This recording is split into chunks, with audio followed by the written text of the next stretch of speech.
할렐루야. 여러분 안녕하십니까? 최병환 장로입니다. 날씨가 흐리고 눈이 내리고 비가 오고 참 이상한 날씨였어요. 그런데 많이는 오지 않았고 조금 오다가 그쳤습니다. 날씨가 또 추워지려고 하는 것 같아요. 오늘도 하나님은 여전히 우리를 사랑하시고 하나님은 여전히 우리와 함께 하십니다. 그 함께하여 주시는 그 하나님께 영광을 돌리며 이제 함께 기도하고 말씀을 들으며 은혜를 받습니다. 기도합니다.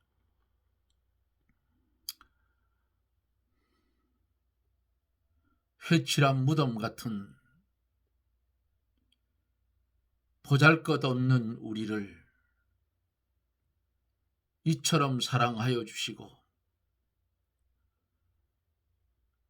은혜를 주셔서 죄악으로 인하여 어두워지고 썩어져가는 세상이지만 거기 물들지 아니하고 주님이 불러주시고 주님께 피동되게 하여서 오늘도 주님의 은혜 아래 주의 재림을 기다리며 살 수 있는 은혜를 주신 것 하나님 감사를 드립니다.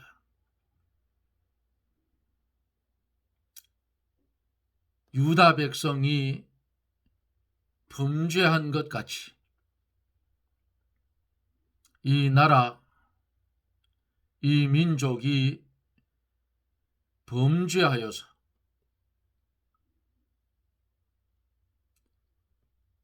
나라가 혼란에 빠져 있고 살아있던 경제는 자꾸 수렁으로 빠지는 것 같은 느낌이 듭니다. 보고 계시고 듣고 계시고 알고 계시는 하나님께서 역사하여 주셔서 하나님의 은혜로 바로 세워지게 해 주시옵소서.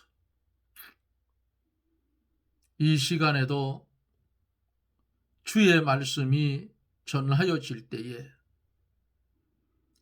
주의 성령의 감동하심이 듣는 이들의 중심을 붙드시고 질병 가운데 고통당하는 이들을 위하여 치료하는 광선을 발하사 몸속에 있는 병덩어리들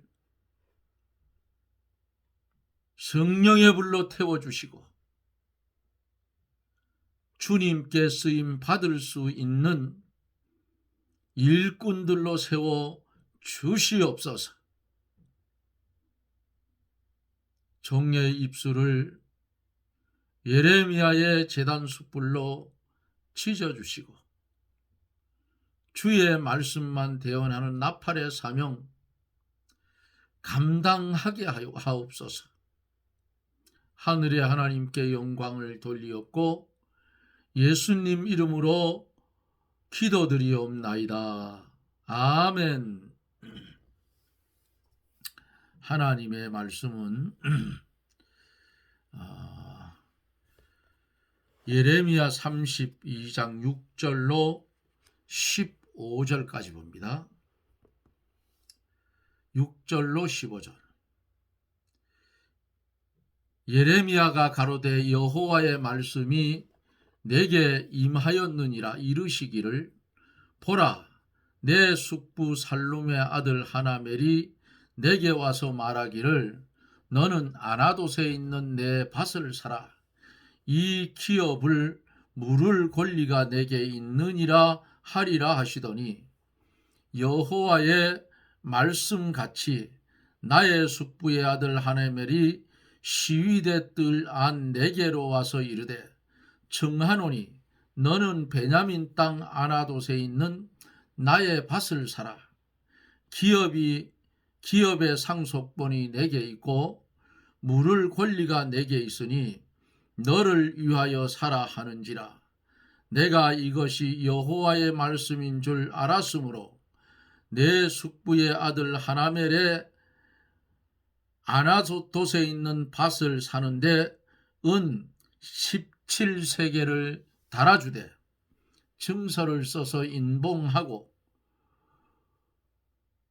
인봉치 아니한 매매 증서를 내가 취하여 나의 숙부의 아들 하나멜과 매매 증서에 인친 증인들의 앞과 시대 뜰에 앉은 유다 모든 사람 앞에서 그 매매 증서를 마세야의 손자 네리야의 아들 바룩에게 붙이며 그들의 앞에서 바룩에게 명하여 이르되 만군의 여호와 이스라엘 하나님이 이같이 말씀하시기를 너는 이 증서 곧 인봉하고 인봉치 않은 매매 증서를 취하여 토기에 담아 많은 날 동안 보존케 하라.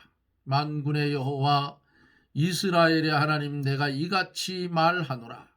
사람이 이 땅에서 집과 밭과 포도원을 다시 사게 되리라 하셨다 하니라. 아멘.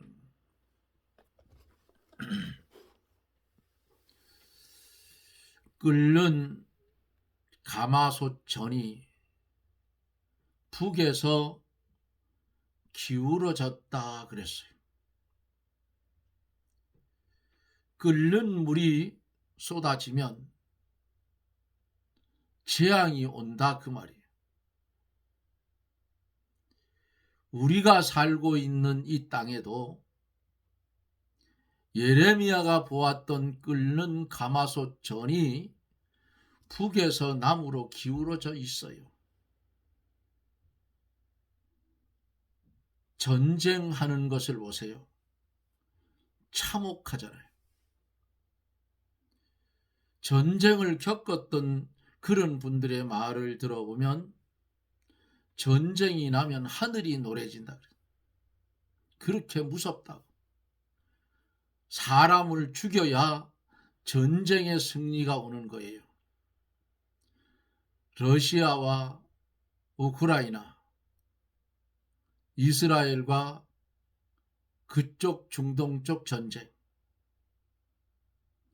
얼마나 많은 사람이 죽었겠느냐 그 말이에요.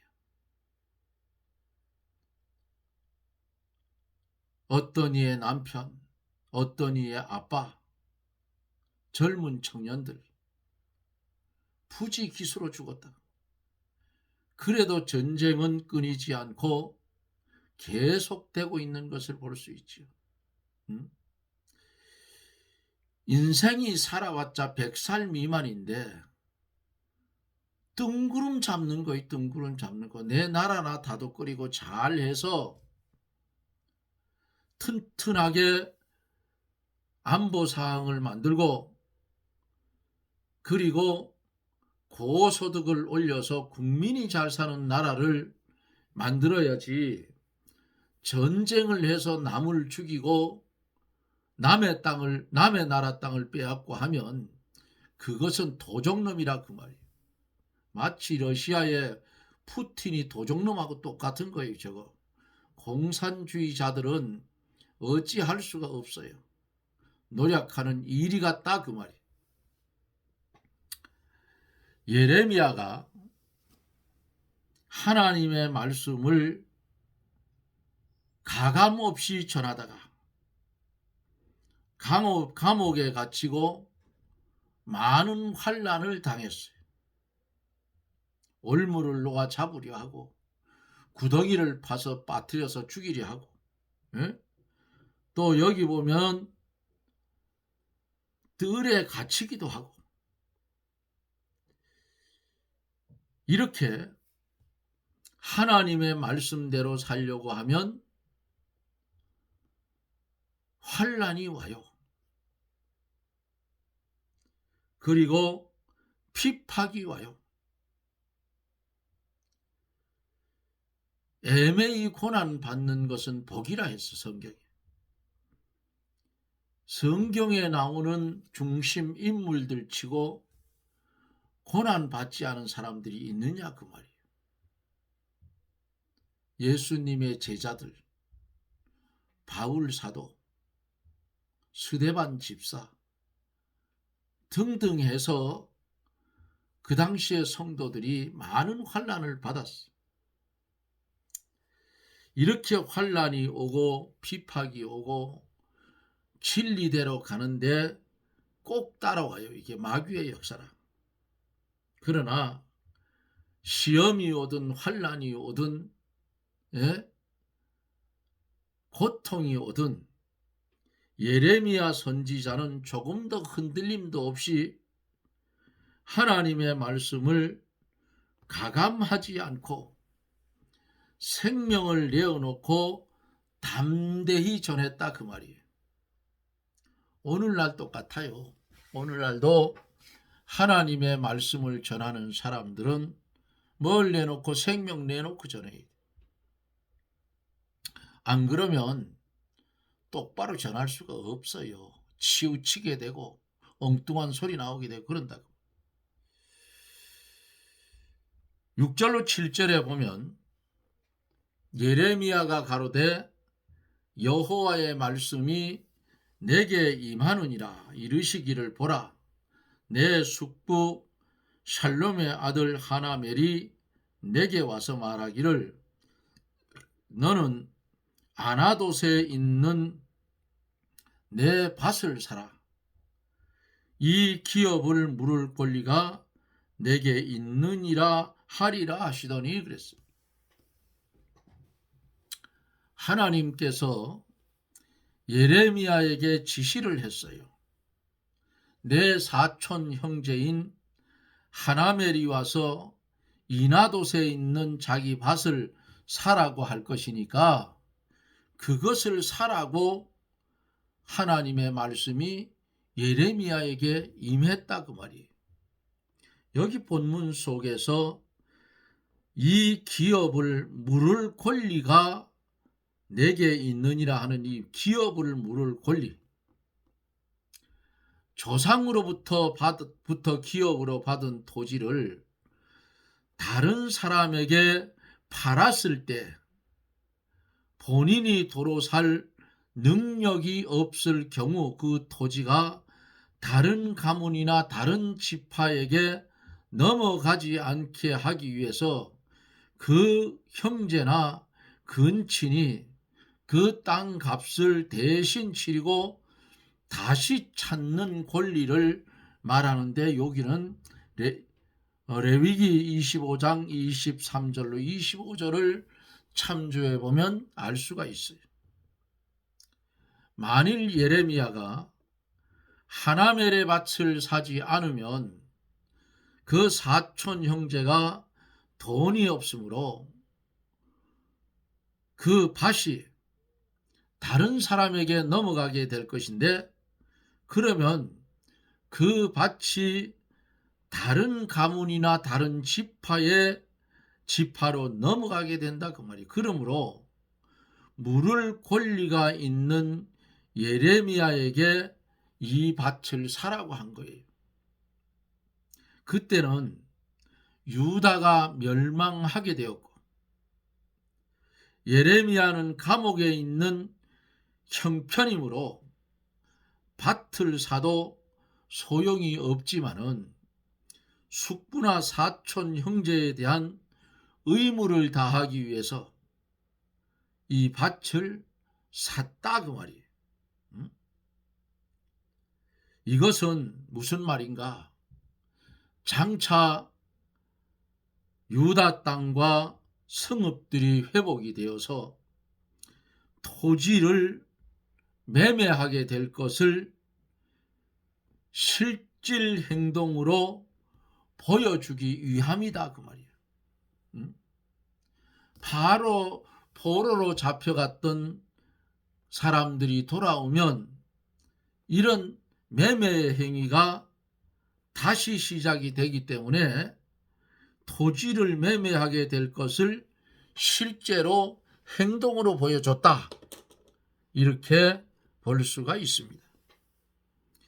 8절로 10절에 보면은 여호와의 말씀이 같이 나의 숙부의 아들 하나멜이 시위대 뜰 안 내게로 와서 이르되 청하노니 너는 베냐민 땅 아나돗에 있는 나의 밭을 사라.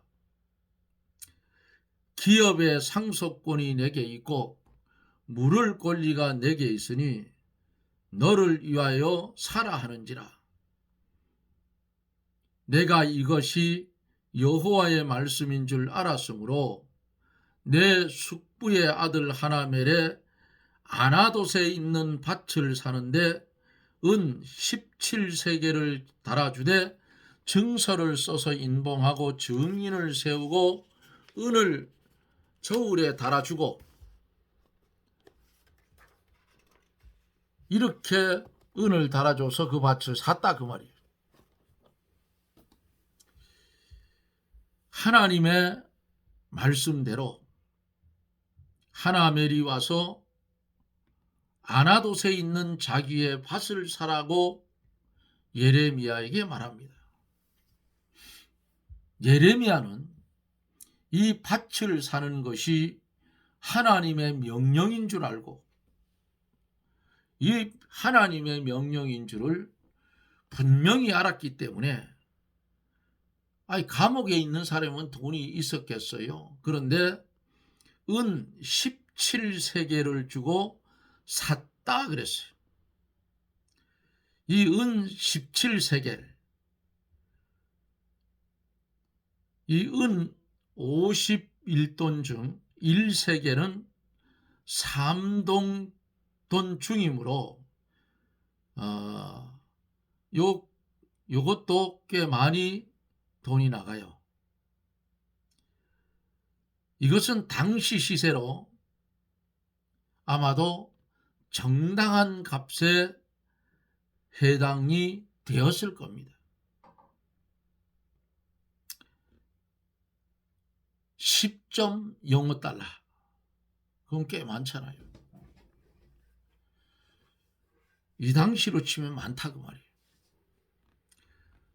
증서를 써서 인봉하고 증인을 세웠다 그랬어요. 모든 면에 합법적으로 일을 처리하고 확실하게 증서를 써주고 증인을 세웠어요. 사람은 잊어버릴 수도 있고 착각할 수도 있으므로 문서로 남겨놓고 증인을 세우는 것이 확실하고 좋다 그 말이에요. 그저 내 맘만 믿고 사람들 보면 자기의 마음만 믿고 돈을 그냥 빌려줬어. 빌려줬는데 그 돈을 빌려간 사람이 죽었어요. 죽으니까 그 아들한테 가서 얘기를 하니까 증거가 어디 있느냐, 증명서를 달라. 없잖아요. 뭘 가지고 증명을 하겠어. 문서로 남기질 않았는데. 그러니까 큰 소리가 나고 하지만은 법에 가면 결국 못 받게 된다 그 말이에요. 그러니까 그런 일이 반복하지 않도록 증서를 쓰고 거기 보증인을 세워서 나중에 법적인 문제가 대두됐을 때에 증인이 될 수 있는 사람을 세워서 사인을 받는 거예요. 요즘은 그냥 그 은행을 상대를 하고 또 농협 같은 그런 조합원에 가입되어 있는 분들은 거기서 마이너스 통장을 만들어서 쓰기 때문에 약간의 통장, 요즘은 제가 산림조합에 가입되어 있는데 몇 년 전에 가가지고 혹시나 집사람이 아프니까 마이너스 통장을 만드는데 보증인이 필요가 없어요. 신용보증으로 그냥 일정액 최하로 통장을 만드는데 500만 원서부터라 하더라고요. 그래서 만들어 놓은 아직도 만들어 가지고 쓰고 있어요. 그건 저한테 현찰이 없을 때 카드 긁는 것보다 거기 쓰는 게 나아요. 좋아하면 이자가 싸기 때문에. 그래서 아직도 사용을 하고 있습니다. 그러므로 모든 면에서 예레미야는 증서를 써서 인봉을 하고 친척 사촌지간이에요. 이 사람들이 증인을 세우고 이렇게 해서 문서로 남겨놓고 증인을 세우는 것이 확실하다 그 말이에요.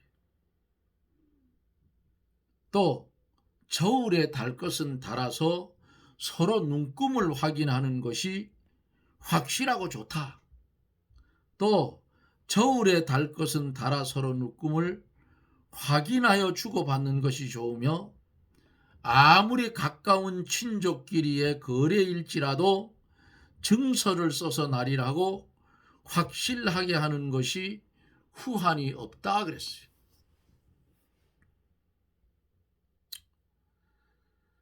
저도 여기 와서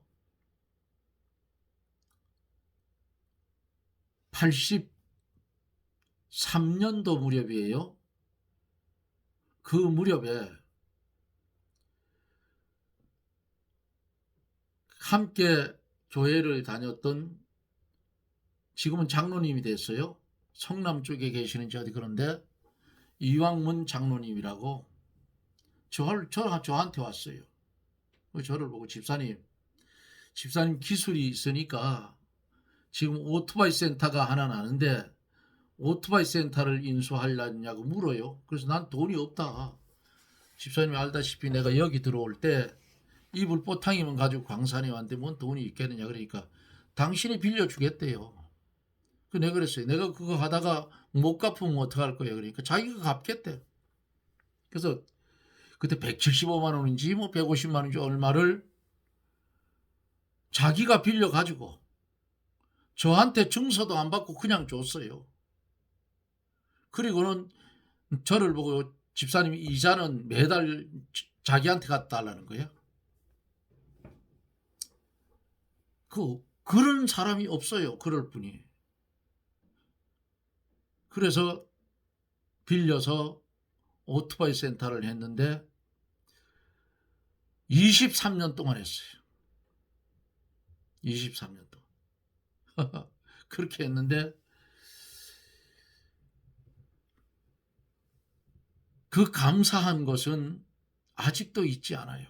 그래서 그분이 돈을 빌려줄 때에 자기가 빌려가지고 증서를 쓰지 않고 저를 그냥 줬기 때문에 나도 이것은 갚아야 되겠다 싶어서 그런 일이 있어서 제가 빌려가지고 이자는 직접 주라고 했어요. 제가 그 계좌번호를 알려주고. 그래서 한 2년 정도 지나가니까 그 권사님이 나보고 집사님 다 갚았어요. 그러더라고요. 그래서 감사하다고 그랬어요. 왜? 그분들한테 빌릴 때 내가 그랬어요. 만약에 그 권사님이 못 갚으면 내가 갚아준다. 내가 그런 은혜를 입었기 때문에 나도 갚겠다 해서 그리고는 아예 내가 갚을 생각을 하고 빌려드린 거예요. 나도 그런 일을 할 때 그만한 호의를 받았기 때문에 나도 이거는 베풀어야 되겠다 그랬어요. 그래서 뭐 돈을 빌려줄 돈도 없지만은 하나님을 믿는 사람들은 하나님을 믿는 형제들에게 돈을 빌려줄 때에 증서를 받아요. 증서를 받는데 아예 내가 저 사람이 내 돈 빌려가 가지고 안 갚아도 내가 안 받겠다 하는 마음으로 빌려줘요. 그래야 상처가 안 돼. 그거 저거 해서 이자를 뜯어먹겠다 해가지고 그거 주면 어떻게 되겠어요? 물고 뜯고 개쌈이 나는 거야. 그렇게 하면 안 된다. 믿는 사람들은. 여기 지금 예레미야하고 하나멜하고 사촌지간인데 정확하게 했어요. 이건 옳은 거예요. 11절로 15절에 보면은 법과 규례대로 인봉하고 인봉치 아니한 매매 증서를 내가 취하여 나의 숙부의 아들 하나멜과 매매 증서에 인친 증인의 앞과 시위대 뜰에 앉은 유다 모든 사람 앞에서 그 매매 증서를 마세야의 손자 네리야의 아들 바룩에게 붙이며 그들의 앞에서 바룩에게 명하여 이르되 만군의 여호와 이스라엘의 하나님이 이같이 말씀하시니라. 이같이 말씀하시기를 너는 이 증서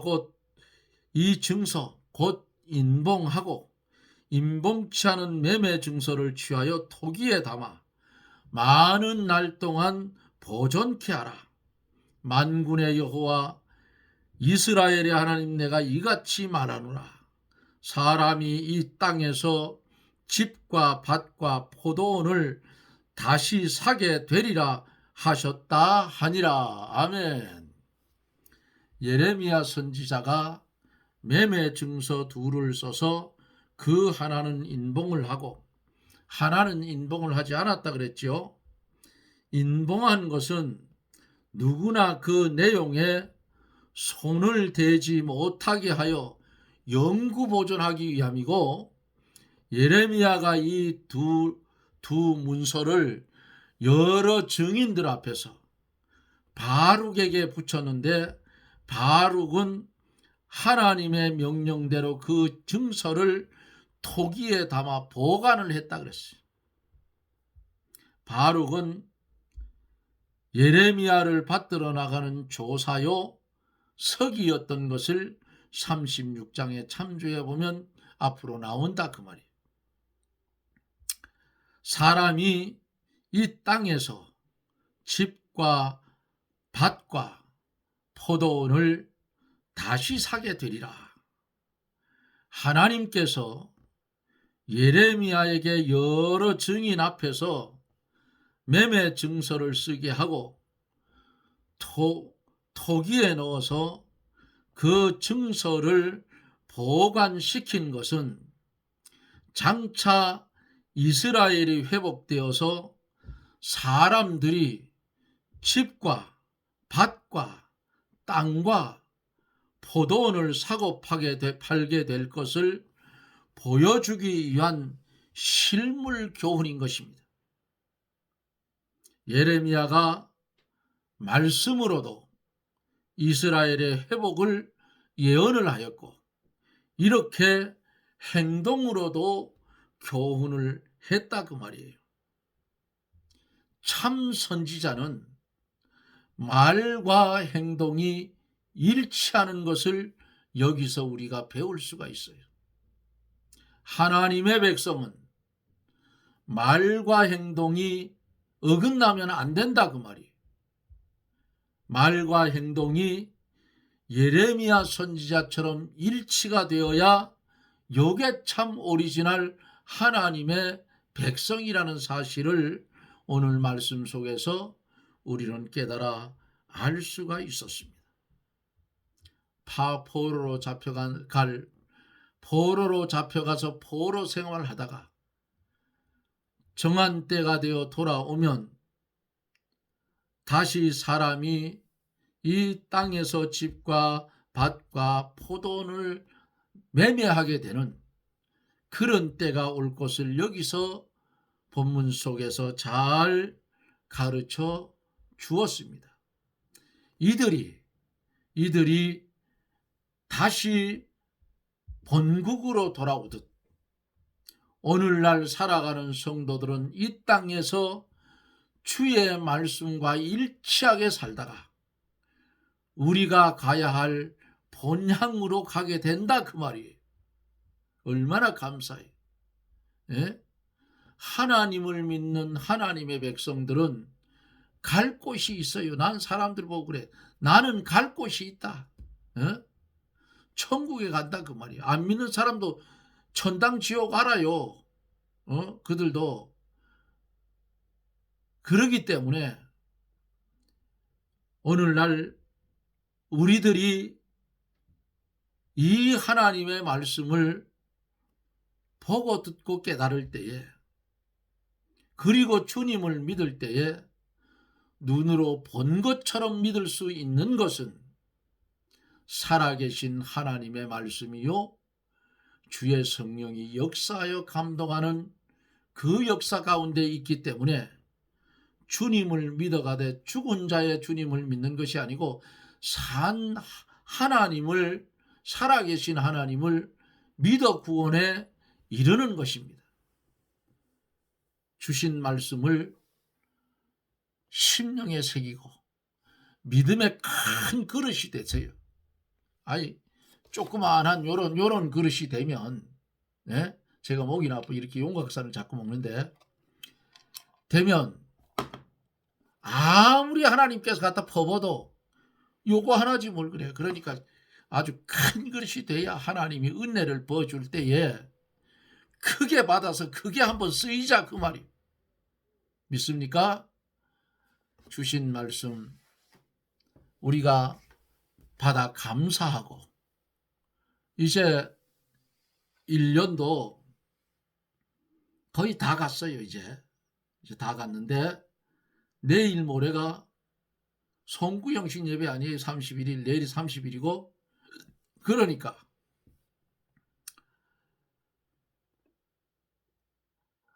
이 한 해를 보내면서 내가 주를 위해서 뭘 했는가? 1년 365일 52주, 그 52주를 주의 날로 드렸느냐, 그 말이에요. 솔직해지자고. 오래 못했으면 내년에는 주의 날을 도적질하지 말고 잘 지켜서 52주 몽땅 출석할 수 있는 그런 하나님의 은혜가 저나 여러분들 위해 임하여져서 말씀이 육신으로 오신 예수 그리스도의 뜻을 따라 성화되어가는 그런 은혜가 넘치기를 주님의 이름으로 축복합니다. 아멘. 은혜가 풍성하신 거룩하신 하나님, 감사와 영광을 돌립니다. 부족하고 허물 많고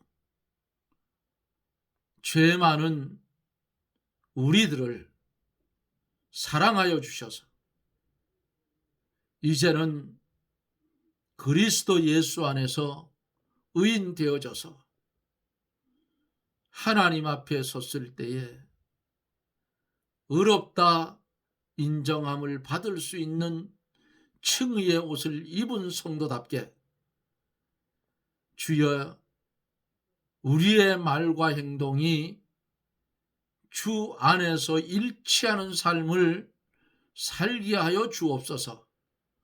예수님 이름으로 기도드리옵나이다. 아멘. 여러분 고맙습니다. 이제 내일 30일, 모레 31일 이틀 남았어요. 2025년도. 가면 다시 돌아오지 않는 날짜예요. 올해는 송구영신 예배를 드리고, 올해는 작년에는 못 갔어요. 못 갔는데, 저는 송구영신 예배 드리고 집에 오면 눈이 쏟아지면 걸어서라도 제가 벌을 키우는 봉장으로 가요. 거기서 하나님 앞에 1년 동안 기도할 기도의 제목을 적고 거기서 철야를 하다가 내려옵니다. 근데 올해는 눈이 안 온다니까 차를 끌고 갈 수 있을 것 같아요. 어떤 해에는 눈이 빠져서 발목이 푹푹 묻히는데도 렌턴 하나 딱 붙이고, 그리고 지팡이 2개 딱 짚고, 그리고 산을 올라갑니다. 바람이 쌩쌩 불어서 이 모자를 안 쓰면 귀가 막 떨어져 나갈 것 같은데 마스크하고 올라가다가 보면 땀이 나서 이거 마스크 못 써야 답답 푹 벗어버리고 올라가곤 합니다. 그래서 1년 동안 기도 제목을 거기서 적고 이렇게 기도하다가 하산을 합니다. 올해도 이제 아무래도 성구예임 예배는 마치고 여기 집에서 자는 것이 아니고 산으로 올라가려고 지금 작정을 하고 있어요.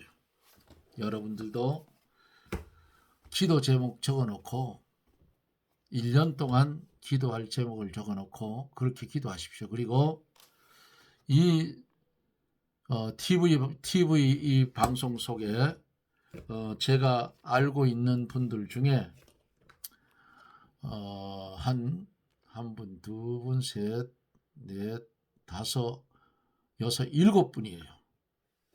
7분이 암으로 수술하고 회복 중에 있는 분들도 있어요. 약을 먹고. 그분들을 위해서는 제가 새벽마다 잠이 깨면 이름을 부르면서 기도하고 있습니다. 아마 하나님이 역사하시면 그 질병 기적같이 나을 거예요. 믿으면 됩니다. 그리고 기도 부탁하실 분들은 댓글에다가 여기 보면 댓글창이 있죠. 거기다가 적어주셔요. 조남을 주고 병명을 적어주면 제가 기도하는 시간에 적어놓고 빼지 않고 기도해 드리겠습니다. 여러분 고맙습니다. 저는 또 내일 영상 속에서 여러분들과 만납니다. 여러분 평안하십시오. 샬롬.